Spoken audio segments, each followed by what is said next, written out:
వాక్యమే స్వస్థత కలిగించేది, నా వేదనలో ఆదరణిచ్చేది. నీ వాక్యమే స్వస్థత కలిగించేది, నా వేదనలో ఆదరణిచ్చేది. నీవు పలికితే నాకు మేలయా, నీవు పలికితే నాకు మేలయా.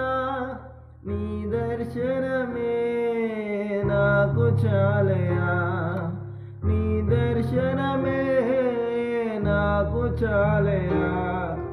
నాతో